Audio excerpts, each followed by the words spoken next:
Well, good morning. I've left Conway now and I've just had a spontaneous stop at Chester. So I'm actually on my way to Liverpool and I thought, well, I've been to Chester before, but there's actually not a lot to do in Liverpool, I understand, and I do have a few days there.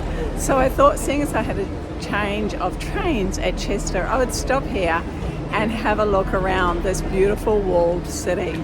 So here I go, off exploring Chester for the day. So Chester has canals as well.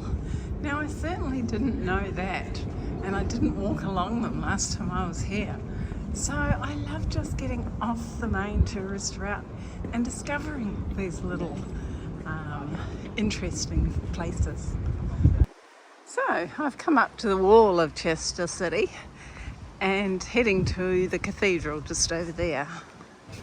So this cathedral's over 900 years old. Not sure exactly, but I'll pop a date in here if I remember to find it.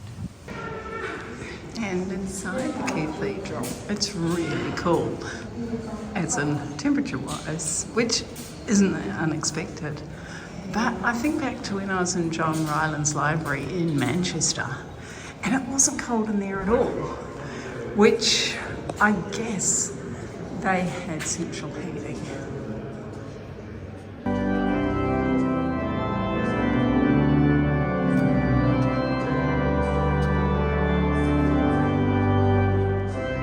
Well, this area is a bit different. It's actually a quadrangle inside the cathedral itself, so the building's all around me. And here's this beautiful garden. I've got the same old problem. There's so many beautiful buildings, so tall, but it's hard to get back to capture them all. But I also love these Tudor houses. And this is what I love about Chester. Look at this, and that's part of the wall down there with the great clock.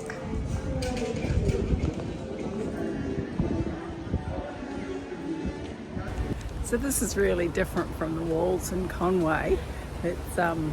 It's a whole city wall. It's a long wall, and you can get up and down in various places. And I think fairly much the whole wall is still open for people to walk along. So it's pretty cool, and it's a way of getting around away from all the transport. So I'm still walking along the wall, and here's the Chester River. I don't know if it's called that, but that's what it's going to be called by me today. So there's so many churches in this city that this one in front of me became redundant, and what they did was they actually turned it into a museum. So it's called Sick to Death, and it's a museum with medicines and all about pandemics and plagues. So yeah, I that appealed to my warped sense of humour. So what I love about travelling on my own is I can, at whim, just go into a store or a gallery. And I just went into the one behind me. I was made so welcome to one of the curators, Nicola. Welcomed with, would you like a coffee, a Prosecco, a glass of juice? Of no charge, of course. But once I got in there, I discovered that both Billy Connolly and Bob Dylan are artists. Now, I never knew that. I wonder if you did. But Google it. Have a look at some of Billy Connolly's work. It's quirky, it's wonderful. So I'm certainly going to Google it and see what else I can find of his work. It's so neat. So that's pretty much my time in the city of Chester. Just here you can see the canals that were all hand dug, and it was the first time that I actually had ships coming right up to the factories. Can you believe it? Look at that blue sky. So I've just caught the train from Chester to Liverpool, and once again I met some amazing men to talk to on the train, and the trip just flew by. I think it was only 40 minutes anyway, but I literally didn't get time to look out the window. Not that there was much to see, because I was busy chatting and learning about the area. The best thing about travelling solo is all the people you meet and chat to. And look at this building. I have no idea what it is, But while that sky is so blue, it looks sensational. So, although I popped out of the building that I showed you just now, that wasn't actually the railway station. This is the railway station. So this is Lime Street Station. I love the way it's been restored. That is really very cool. So something I've noticed since I've arrived in England is rather than having the crossing on lights across the road, they have these things before the street. And no one seems to obey them because everyone's just crossing the road even though it was red. Well, good morning from Albert Dock in Liverpool. Off exploring around the city today. I think I'm going to do some museums first. I've just spent a really interesting couple of hours in that building over here. It's the Maritime Museum, and behind me here is actually the propeller from a boat called Lithuania, which was actually bombed by a U-boat not far from here during the First World War. But the top story of that building was actually a slave museum, which was fairly interesting, and how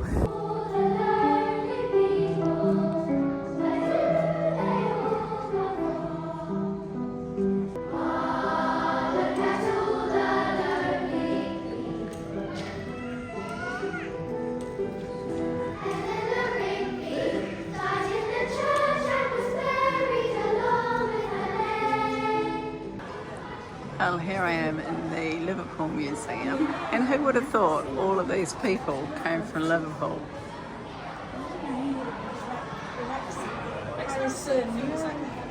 So I did try to add some Beatlemania in here, but unfortunately it was copyrighted, so I've had to remove it to be able to publish. So just some still photos in this spot. Well, not only is this a pretty cool museum, I'm really enjoying it, but look at the views I get.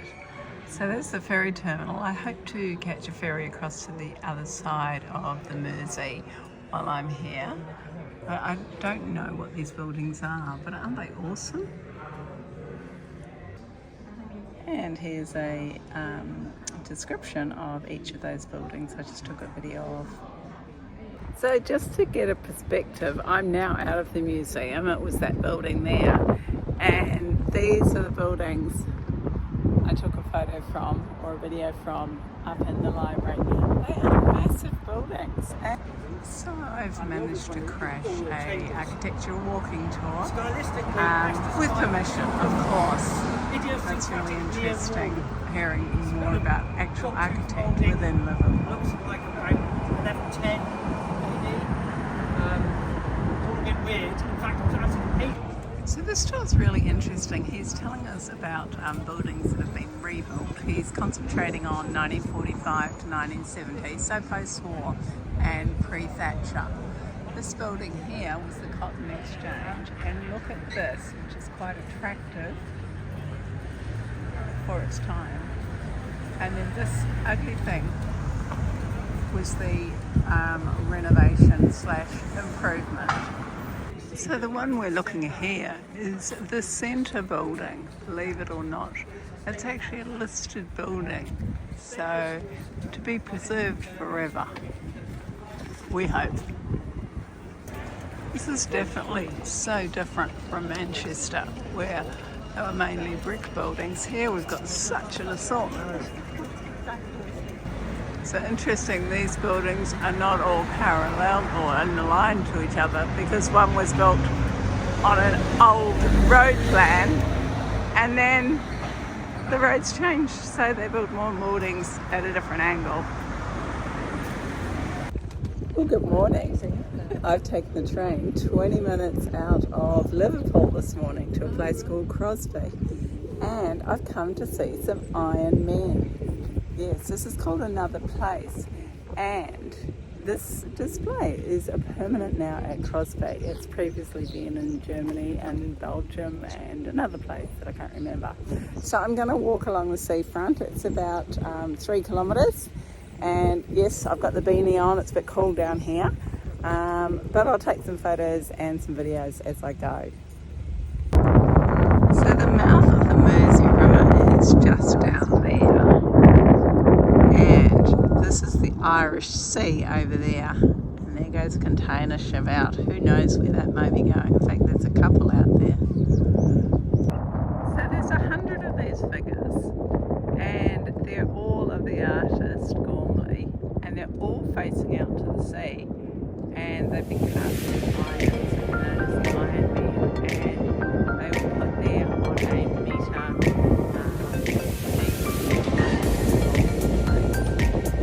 Pretty cool. So I've come a bit further out, and it's really interesting having a look at these, how they're sort of getting all the barnacles and everything over them. Look at this.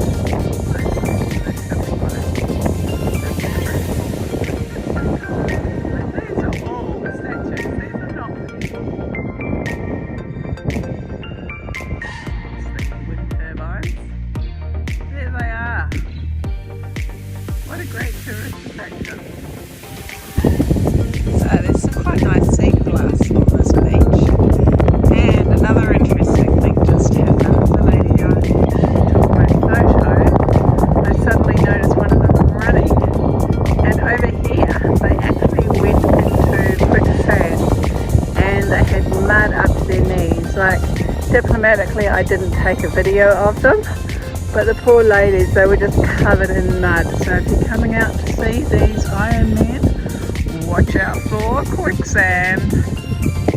Here's another one here, keeping an eye on things. So this guy here looks quite different because he's well out of the water. I'm right a long way up.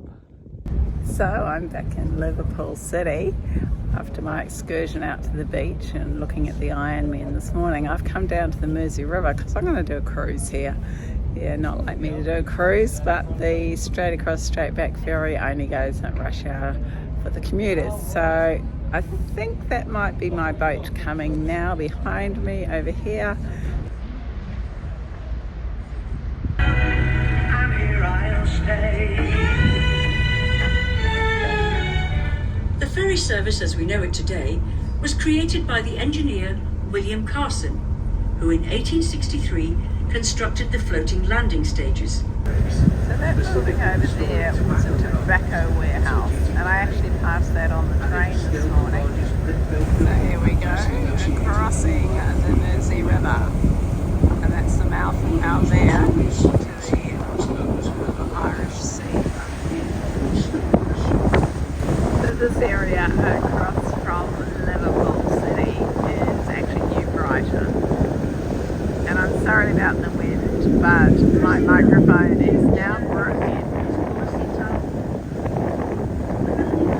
So look at that, it's sunny now. Of course it was sunny. I decided to get off the ferry on the opposite side, and I'm going to do the walk Seacombe to New Brighton, and I think I'm going to really love this sunshine. I'm actually feeling warm. What a treat. Let's go.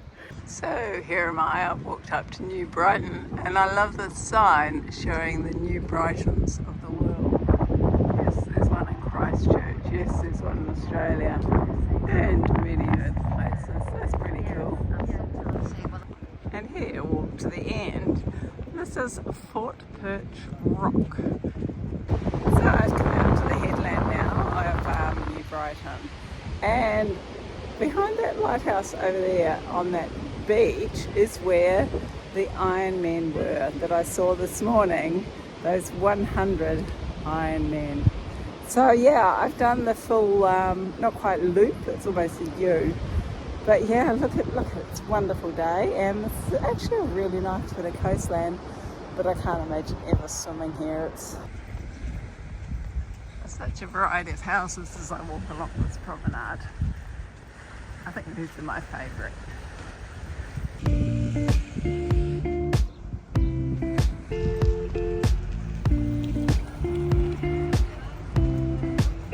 Well, there you go. That was a great walk, and I'm nearly back at the ferry.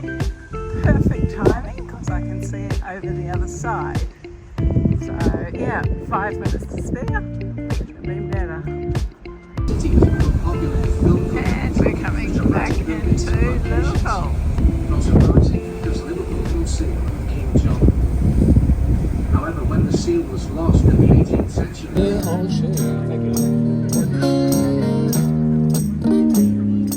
Couldn't be more appropriate.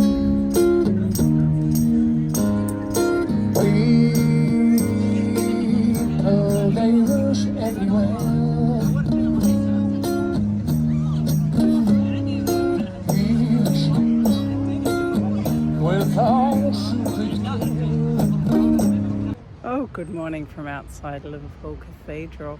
So I'm filling in a bit of time today. I've got to change hostels because I couldn't stay at the YHA another night, and I couldn't get into my accommodation south of here until tomorrow night. So I'm just going to wander around the city and pin some few things on my map that I'm going to go to. So today, for you and me, it's going to be full of surprises. So I'll go and check out this cathedral, which is on the skyline. Certainly got the tallest ceilings ever. And the school kids are here, as they've been in lots of places around Liverpool. And it's this time of the year that year 6 graduate. So they've got a graduation ceremony. This is just a rehearsal for it. It seems to be that the teachers are doing all the acting. And I think they're having a lot of fun. It's quite interesting coming on this walk through St James's Garden because they've retrieved all these headstones and really tended to them really well. So they're all very legible.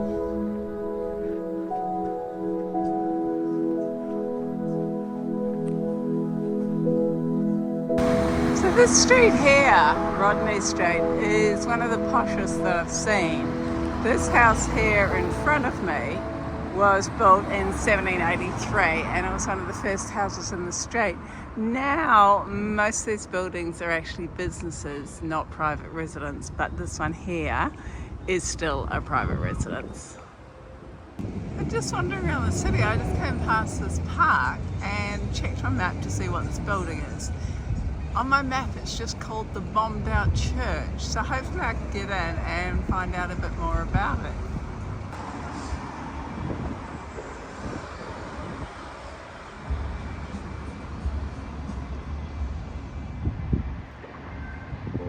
It's really quite interesting in here. This St Luke's Church was actually bombed in May 1941, and it was all going to be bulldozed down a few times, and they decided to keep it as a memorial for those who perished during the wars. Now they use it and they have performances in here, musical and acting.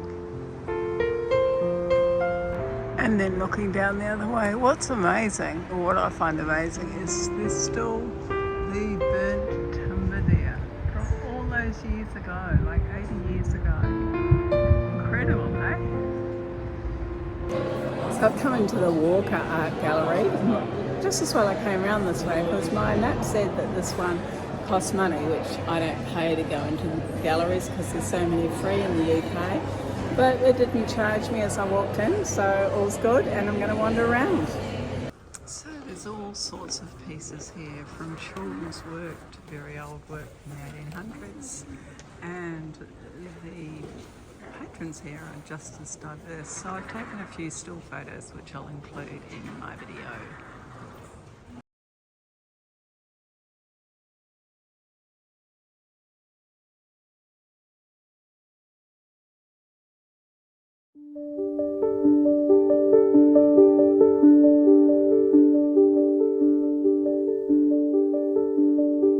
And I've come to the Embassy Hostel. Now this is one of the oldest hostels I've ever stayed in. This was built about 1830 and has been a hostel for about 35 years. So it's quite interesting, and I'll try and take some more photos around. I just thought I'd do it in the dorm before anyone else arrived.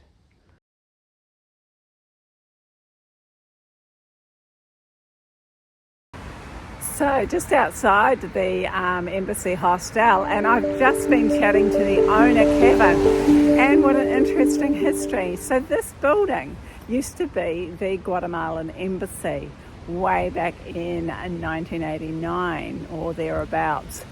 And Kevin used to sit in the park across the road with his girlfriend. His children had been travelling and staying in youth hostels. There was no hostel in Liverpool at that stage.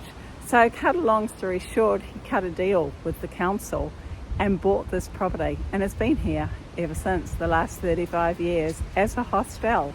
So unlike where I walked this morning, which was a very nice area but mainly businesses, up here it's all private homes. Very nice, very elite area of Liverpool. And just a few different houses in the same area by the hostel.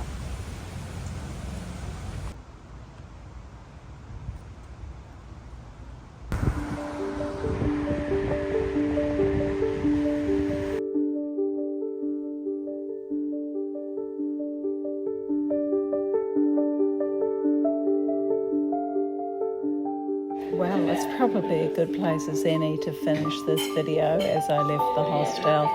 I really like Liverpool, and of course I didn't really mention the Beatles, which, as you should know, this is where they came from. But a city of such variety. I did find that there was plenty to do, crossing the Mersey, staying in that hostel, so I'll head off, and thanks for watching, so bye for now.